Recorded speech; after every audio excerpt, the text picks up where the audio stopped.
Graça e paz, sejam todos muito bem-vindos. Este é o canal Ensino em Palestra. Meu nome é Alex Paulo. O objetivo do nosso canal é transmitir o conhecimento sistemático da Palavra de Deus. Aqui no Ensino em Palestra, nós toda quarta-feira temos um vídeo novo pontuando uma das nossas lições da nossa Casa Publicadora das Assembleias de Deus. Aqui no canal Ensino em Palestra, nós tratamos das revistas para a classe adulto. E nesse trimestre, nós estamos estudando um tema espetacular: a supremacia das Escrituras, a inspirada, inerrante e infalível Palavra de Deus. O comentarista do trimestre é o pastor Douglas Batista. E nós aqui agora vamos falar um pouquinho da lição número 12. Já chegamos à penúltima lição do nosso trimestre. Parece que foi ontem que o ano começou, parece que foi ontem que começou o nosso trimestre, mas nós já estamos chegando ao final dele. Então vamos hoje aqui no canal Ensino em Palestra tratar de mais um relevante assunto sobre a Bíblia Sagrada.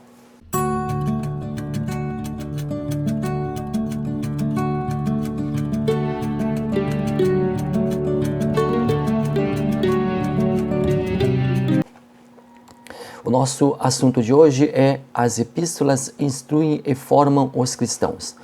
O nosso texto áureo, a nossa verdade prática, a nossa leitura diária estão ali na nossa revista, se vocês quiserem fazer leitura. Se você quiser fazer leitura, é muito interessante. E também nós temos a nossa leitura bíblica em classe. Essa é fundamental que você leia.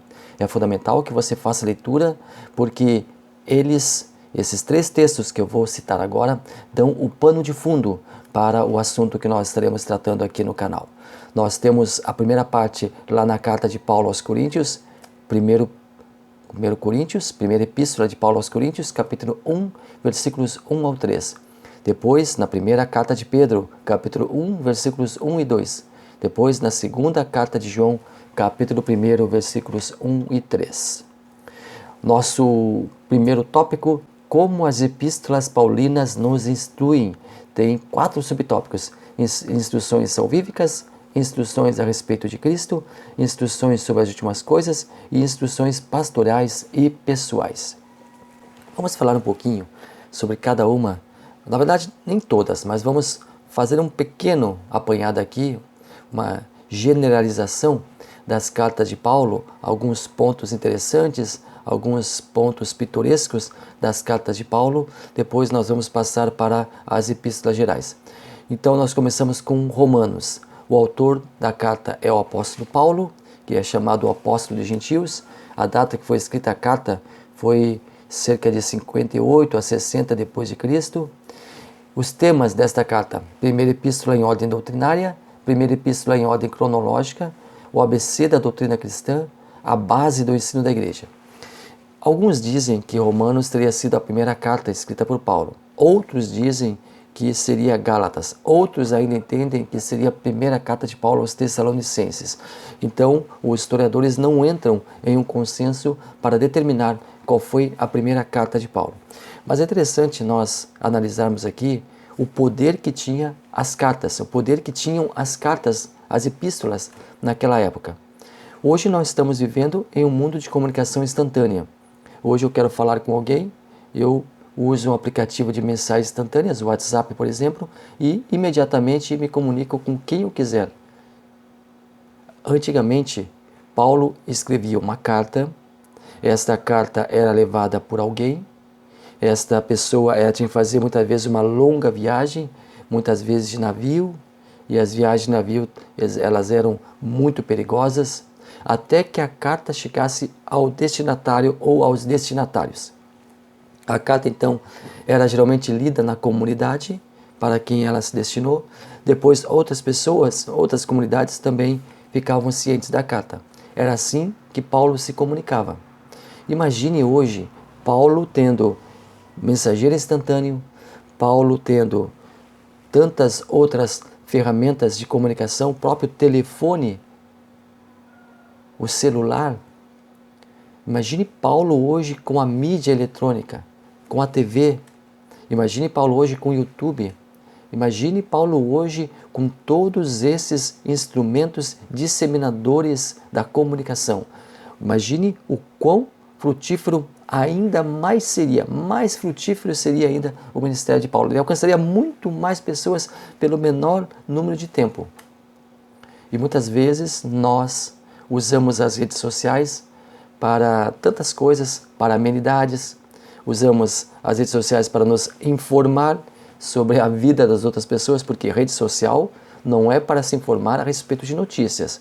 Rede social não é para se informar a respeito de fatos que estão acontecendo. Porque na rede social se disseminam muitas mentiras. Por exemplo, nós estamos vivendo uma guerra no mundo. Então não é pelo YouTube, até pelo YouTube nós podemos acessar canais de comunicação, canais que realmente são idôneos e trazem emissoras de TV ao vivo, emissoras de rádio ao vivo, agências de notícias. Então é fácil até a gente se comunicar pelo YouTube, saber das notícias pelo YouTube. Mas outras redes sociais, elas servem, um Facebook, por exemplo, ela serve muito mais para disseminar mentiras do que verdades. Ali o pessoal coloca qualquer coisa.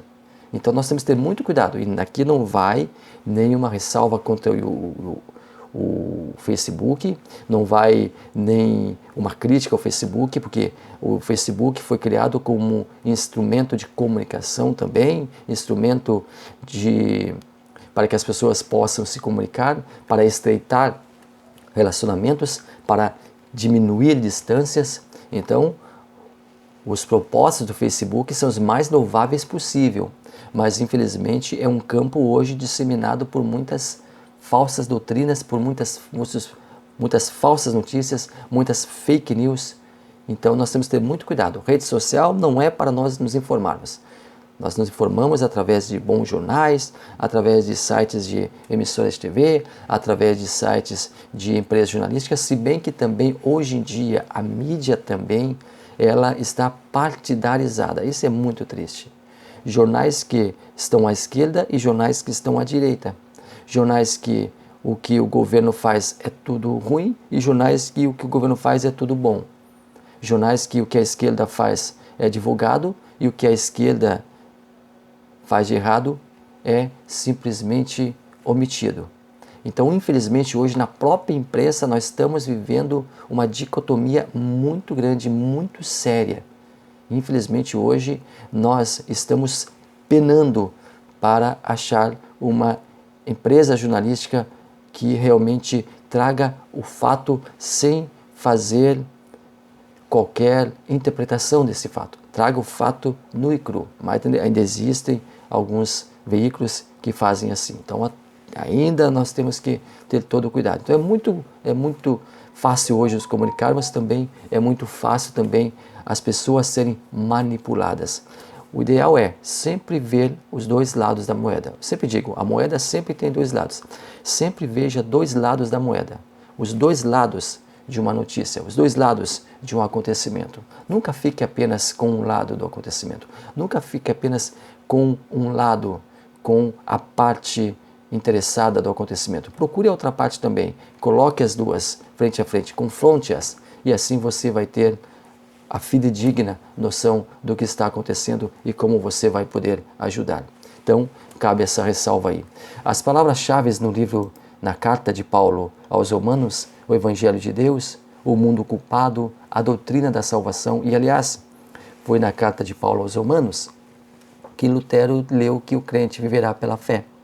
Lutero, que era um monge, estava ali inserido no sistema e não conseguia entender porque a Bíblia não autorizava o que a Igreja Católica fazia, como penitências, como tantas outras doutrinas que estavam em discrepância com a Bíblia. E aí Lutero confrontou a teologia católica com a teologia bíblica e aí ele se deu conta de que o sistema estava infelizmente contaminado. E aqui vai todo o meu respeito, toda a minha consideração aos meus irmãos católicos que estão assistindo este vídeo. Isso é história. Nós estamos falando aqui de história, não estamos levantando aqui nenhum falso testemunho, não. É história viva. Mas temos hoje irmãos católicos extremamente comprometidos com a palavra de Deus, extremamente comprometidos com o que é correto, com o que é certo, com o que é santo. E ao passo que, infelizmente, temos muitos irmãos evangélicos que não têm esse comprometimento. E quando Cristo voltar para buscar a sua igreja, pasmem, vão ter pessoas de todas as religiões nesta igreja. Sim, porque tem pessoas hoje que não têm a luz que nós temos, mas serão salvas também. É claro que as igrejas não falam isso, que as denominações não falam isso, que as religiões não falam isso, mas nós temos certeza absoluta que a Igreja de Cristo é uma só. E tem pessoas idôneas, tem pessoas corretas, tem pessoas sinceras em todas as denominações religiosas e até em outras religiões. Religião, quando serve para ligar o homem a Deus, porque a religião é aquilo que liga o homem a Deus. Porque tem muitas religiões aí que só fazem o mal. Tem muitas religiões que sequer servem para ser chamadas religiões, que fazem o mal, que fazem coisas cruentas, que fazem coisas realmente abomináveis. Então nós temos que ter cuidado. Nem toda religião agrada a Deus. Nem toda religião é boa. Nem toda religião leva a Deus. O único que leva a Deus é Jesus Cristo. Se nós quisermos chegarmos até Deus, o único intermediário, a única forma de nós chegarmos até Ele é através do seu Filho Jesus Cristo. A carta de Paulo aos Romanos, ela é bem diferente das outras cartas de Paulo. Opa, deu um probleminha aqui, já estou corrigindo. Pelo fato de ser uma comunidade cristã que não foi fundada por ele.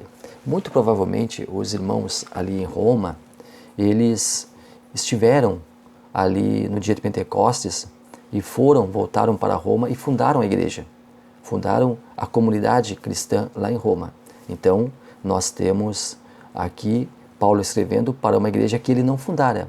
Ele escreveu para Tessalonicenses, escreveu para Colossenses, para tantas outras igrejas, as quais ele fundara, mas aqui ele não fundou Roma. E ele queria estar lá em Roma, ele queria chegar à Espanha e queria o apoio, né, de Roma, ele queria o apoio dos irmãos ali. Só que nós conhecemos... E aqui eu quero fazer uma pausa, porque nós temos uma playlist que fala sobre Paulo chegando em Roma. Eu vou colocar aqui essa playlist. Fala de Paulo chegando em Roma e ele é preso na primeira vez que chega em Roma. Ele chega preso em Roma. Ele não chega vitorioso, ele não chega livre, ele chega um homem preso ali em Roma, porque ele, por ser cidadão romano, apelou para César, porque sabia que os seus pares judeus queriam matá-lo. Então ele apela para César e vai até Roma. E ali ele chega preso e fica numa prisão domiciliar, uma casa alugada por ele, onde ele poderia receber tantas pessoas quanto quisesse. Qualquer pessoa poderia ir até ele para conversar com Paulo. E ali ele escreve algumas cartas. Nós já vamos falar sobre as cartas da prisão. Depois Paulo finalmente é preso no final da sua vida também em Roma. E aí sim, aí ele é preso para o martírio. Mas Paulo ele não fundou a igreja de Roma. E aqui na Carta de Romanos ele não trata de assuntos pessoais, mas ele trata da vida cristã como um todo. A justificação por Cristo. Paulo ele tem aqui na Carta de Romanos um manual de vida cristã, um manual teológico. E vale a pena nós dedicarmos um tempo para ler essa preciosa carta. Chegamos à primeira carta de Paulo aos Coríntios. O autor é Paulo e escreveu em cerca de 59 depois de Cristo. No final de 3 anos de residência do apóstolo Paulo em Éfeso, fala sobre a vida e a conduta cristã, a correção de condições espirituais, a correção de falsas doutrinas. Aliás, Paulo sempre tinha que escrever. Muitas vezes ele teve que pegar a sua pena para escrever cartas para corrigir doutrinas falsas, porque Paulo fundava as igrejas e deixava alguém ali para cuidar do rebanho e partia para novas fundações.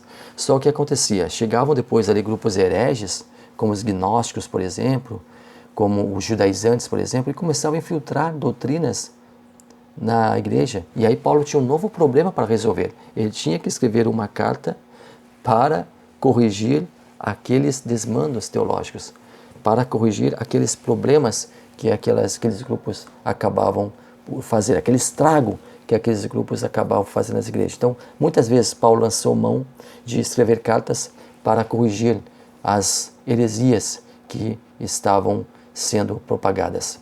E aqui também, na primeira carta de Paulo aos Coríntios, fala sobre a adoração cristã, a prática de dons espirituais, ressurreição.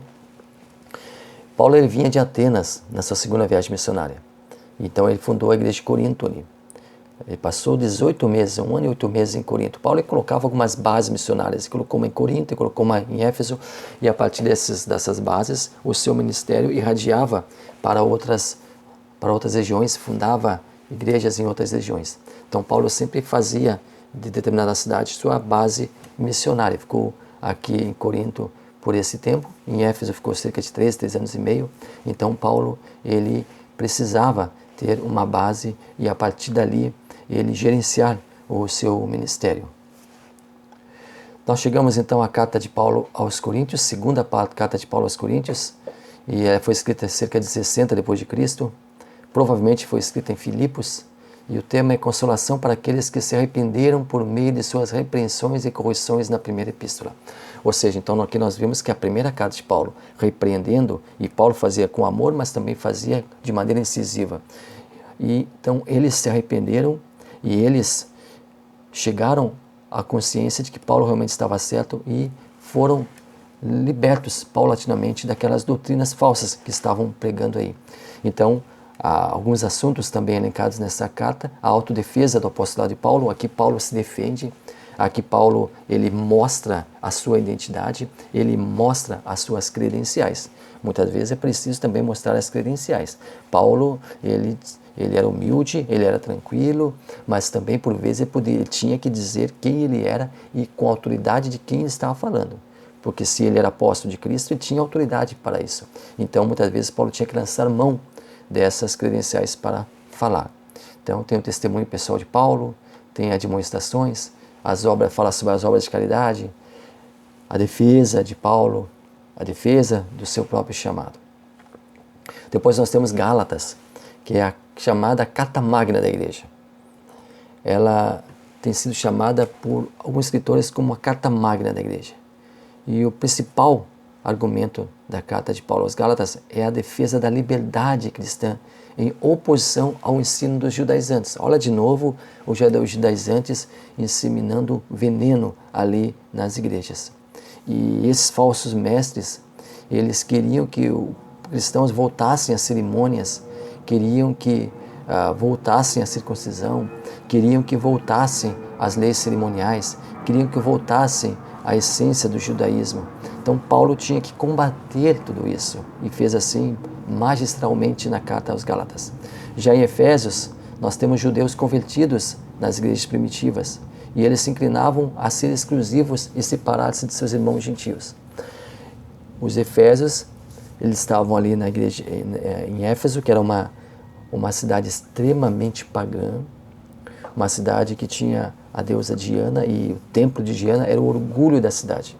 Era algo que os efésios tinham prazer em falar, em mostrar, eles tinham prazer em dizer que faziam parte da cidade onde tinha o templo da grande deusa Diana e ali tinha as chamadas sacerdotisas e essas sacerdotisas elas tinham relações com aqueles que queriam adorar a Diana e os crentes ali, os cristãos ali, eles queriam separar-se, queriam separar-se do mundo, queriam separar-se de tudo que estava sendo pregado ali, ou melhor, tudo que estava sendo mostrado, que estava sendo impregnado pela cultura pagã ali, mas ao mesmo tempo eles estavam sendo excludentes.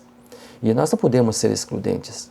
Um exemplo, se uma pessoa ela tem uma personalidade festiva, uma pessoa que tem uma personalidade e que gosta de festa, conversa bastante, é muito expansiva, vai em festas, enfim, chama os parentes para a festa, vai em festa de parentes, chama os amigos para a churrascada, aí de repente que a pessoa e aí naquela churrascada tem cerveja, tem bebidas alcoólicas, enfim, e essa pessoa se converte. É claro que essa pessoa não vai chamar seus amigos para um churrasco e banhá-los em cerveja. Claro que vai chamar para um churrasco e vai oferecer refrigerante.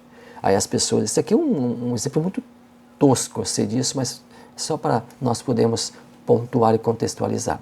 E essa pessoa, ela continua sendo expansiva. A personalidade dela continua sendo expansiva, continua sendo uma pessoa falante, uma pessoa que faz amizade facilmente. Só que agora ela está em um outro mundo, ela está em uma outra dimensão. Ela é crente, ela é salva, ela entendeu que o que ela estava fazendo era errado. Então, talvez essa pessoa tenha que se distanciar momentaneamente de seus amigos.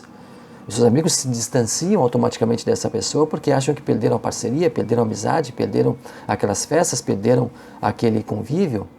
Mas essa pessoa não pode ser excludente, ela tem que conversar com seus amigos e agora tentar mostrar para eles que ela chegou ao arrependimento, ela chegou ao conhecimento da verdade e ela também pode ajudar os seus amigos a também encontrar a verdade. Então, não podemos ser excludentes, não podemos achar que somos melhores. E como tem gente que se acha melhor que os outros, como tem gente que se acha mais santo que os outros, como tem gente que se acha mais espiritual que os outros, como tem gente que se acha superior aos outros, como tem gente que despreza os outros. E olha, o fim das pessoas, meus queridos, não é legal, não é bom. Muitas vezes Deus tem que mostrar para as pessoas, e muitas vezes mostrar de uma forma talvez até dolorosa, porque alguns só aprendem pela dor, são chamados pelo amor, são convidados pelo amor, mas muitas vezes não se arrependem e são para que Deus preserve a sua alma, para que a sua alma seja preservada, para que chegue ao conhecimento da verdade. Se Deus tiver que lançar mão de um mecanismo antes da pessoa, vai ter um momento doloroso na sua vida e vai encontrar-se com Jesus, Deus vai fazer isso, com certeza. E falando aqui sobre pessoas que se acham mais que os outros, quando a gente morre, quando a pessoa morre, nós todos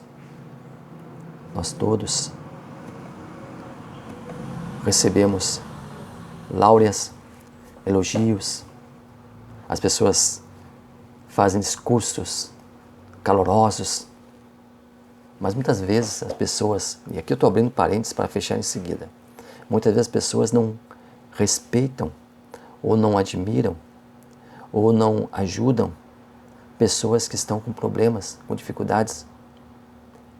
Muitas vezes desprezam, e aí, quando aquela pessoa faz falta, aí bate o remorso. E o remorso é a pior coisa de tudo.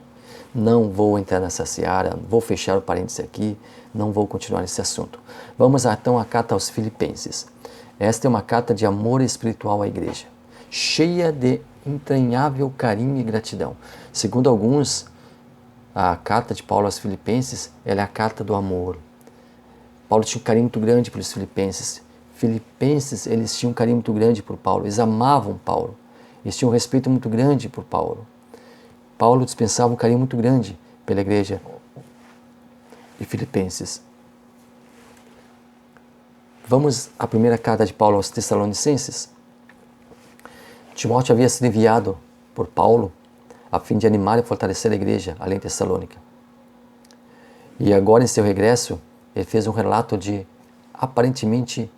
aparentemente inspirou Paulo a escrever a carta.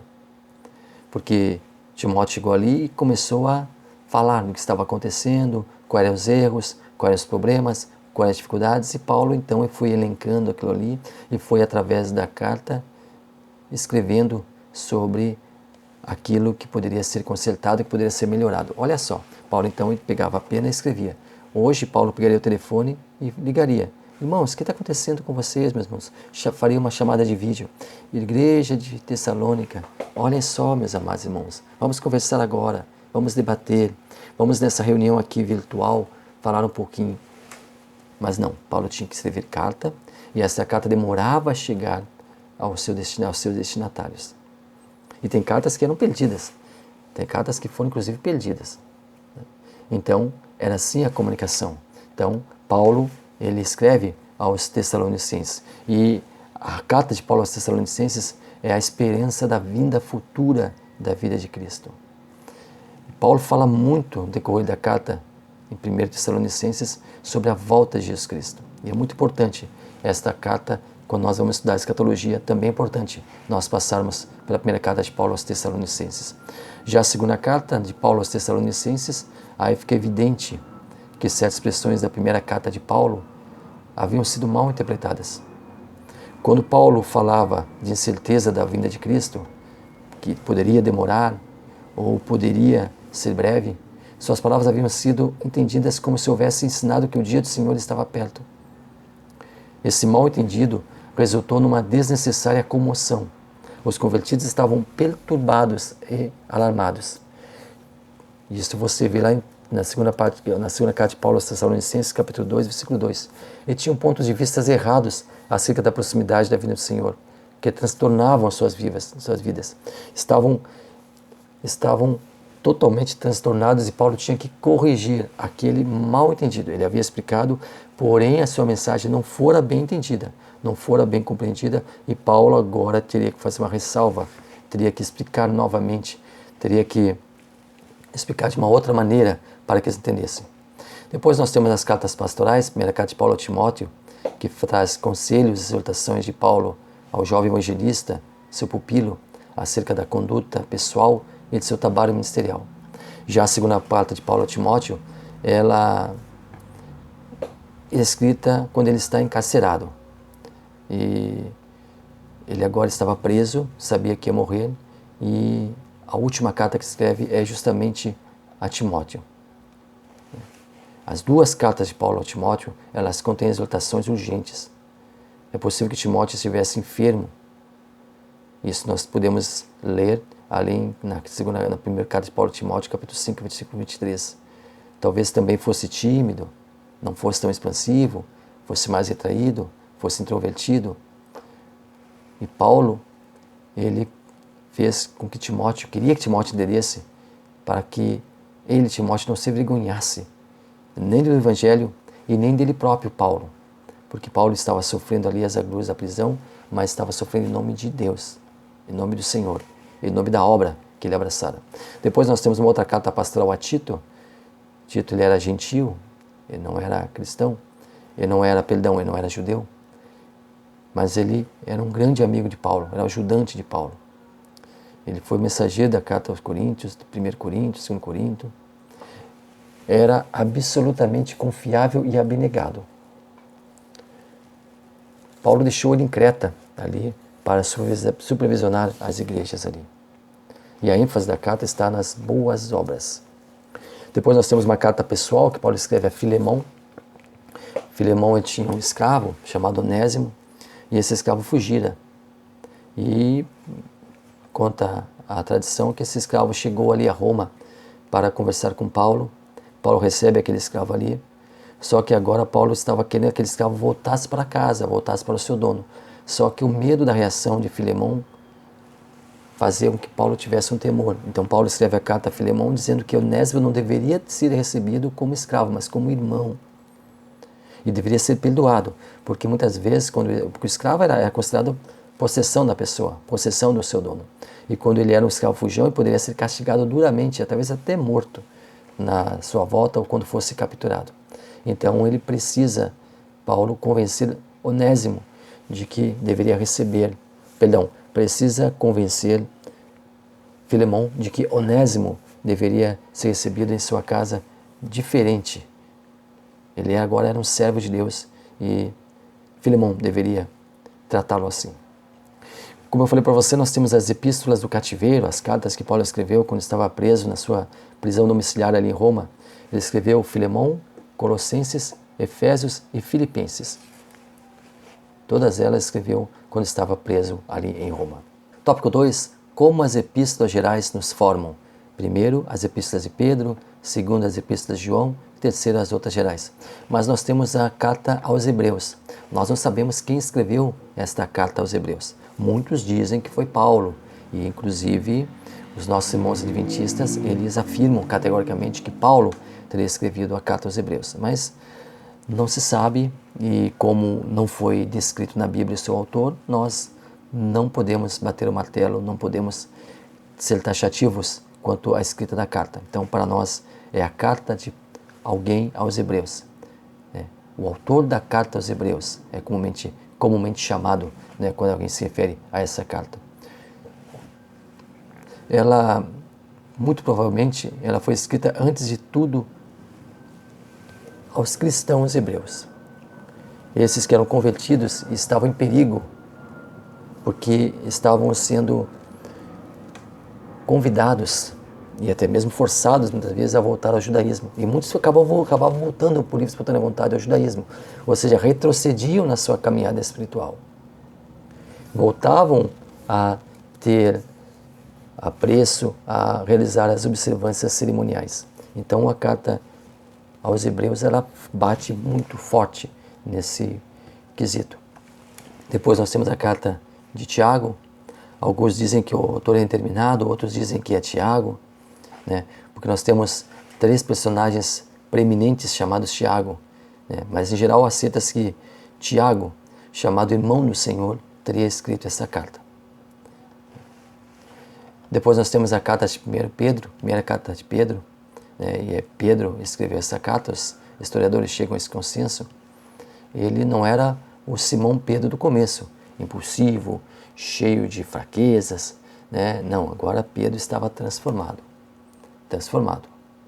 O mesmo homem que havia sido disciplinado durante anos de sofrimentos e provas, havia sido fortalecido agora com o batismo no Espírito Santo. A carta, evidentemente, pertence aos últimos períodos da sua vida, o período de amadurecimento de Pedro. Depois vem a segunda carta de Pedro, que faz uma advertência acerca dos falsos mestres e também dos escarnecedores. Depois nós temos a primeira carta de João, e o apóstolo João escreveu essa carta, né? Ele menciona 4 razões para escrever essa carta aos crentes: para aumentar o seu gozo, a sua alegria, para guardá-los do pecado, para adverti-los acerca dos falsos mestres, para fortalecer a sua fé em Cristo e para dar-lhes a garantia da vida eterna. Depois nós temos a carta de 2 João, ela foi escrita para advertir amigos contra a heresia e a associação com falsos mestres. E nós temos a terceira carta de João, que o tema central é ao redor dos personagens Gaio, Diótrefes e Demétrio, e também de alguns evangelistas itinerantes. Depois nós temos a carta de Judas, que provavelmente tenha sido o irmão de Jesus, né?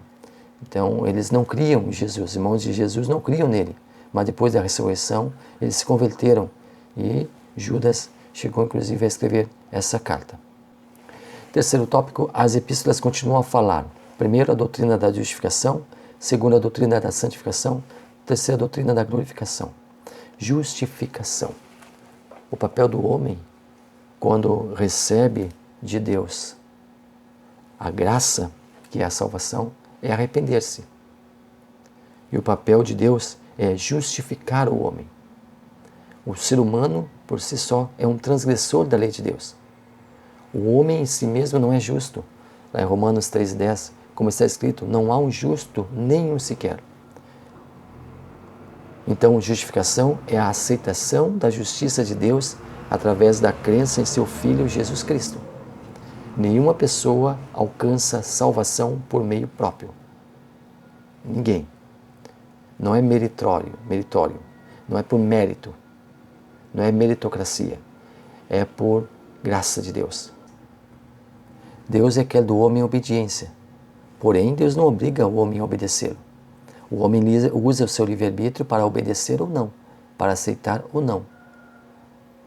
Segundo a teologia sistemática da Uninter, entende-se por justificação o ato pelo qual o pecador comparece diante do tribunal de Deus para receber a sentença de condenação devido aos seus delitos. Entretanto, ao ser pronunciada a sentença, ele é judicialmente absolvido das acusações que lhe pesavam, sendo declarado justo. Santificação. Santificação não quer dizer que uma pessoa que se diz, ou que a gente usa a expressão santa para essa pessoa, para definir essa pessoa, que essa pessoa é perfeita, não tem erros, não comete gafes, não comete coisas erradas. Não. Santificação não é perfeição. Santificação é o processo de aprimoramento, é o crescimento, é o amadurecimento. A santificação não é perfeição, mas a busca dessa perfeição. Todas as áreas da nossa vida devem refletir o processo de santificação. Nosso vestuário deve ser santificado, nossa aparência deve ser santificada, nossas atitudes devem ser santificadas e nossas decisões devem ser santificadas. A graça é o agente transformador da nossa vida. A santificação é a nossa luta diária contra nossos defeitos, nossas fragilidades e nossas limitações.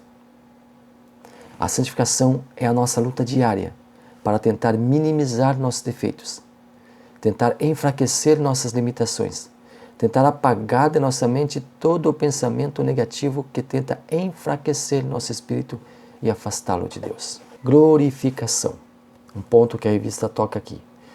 A glorificação é o processo de transformação dos nossos corpos, quando Jesus Cristo voltar, aqueles que estão mortos em Cristo, salvos, vão ressuscitar e vão receber um novo corpo glorificado, porque este corpo terreno, este corpo que nós temos, ele não pode ser alçado às nuvens. Ele tem que sofrer uma metamorfose, e o Espírito Santo é o responsável por essa metamorfose. Então esse corpo ele é glorificado para ir até a presença de Deus.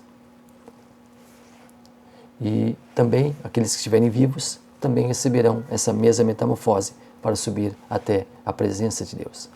Segunda carta de Paulo aos Coríntios 5, 1 e 2. Porque sabemos que se a nossa casa terrestre, desse tabernáculo aqui, o corpo, se desfizer, temos de Deus um edifício, corpo glorificado, uma casa não feita por mãos, eterna nos céus. E por isso também gememos, desejando ser revestidos de nossa habitação, que é do céu. E ali no céu nós teremos as mansões celestiais. Estaremos ali no lugar santo, glorificando, exaltando e vivendo para sempre com Jesus Cristo. Muito obrigado a você que esteve até aqui conosco, muito obrigado pela companhia, muito obrigado por ter assistido esse vídeo, compartilhe ele, deixe seu like, inscreva-se no canal, nos ajude a crescer. E toda quarta-feira esteja aqui conosco para nós juntos aprendermos, para nós juntos estudarmos a Palavra de Deus aqui no canal Ensino e Palestra. Deus abençoe maravilhosamente a sua vida.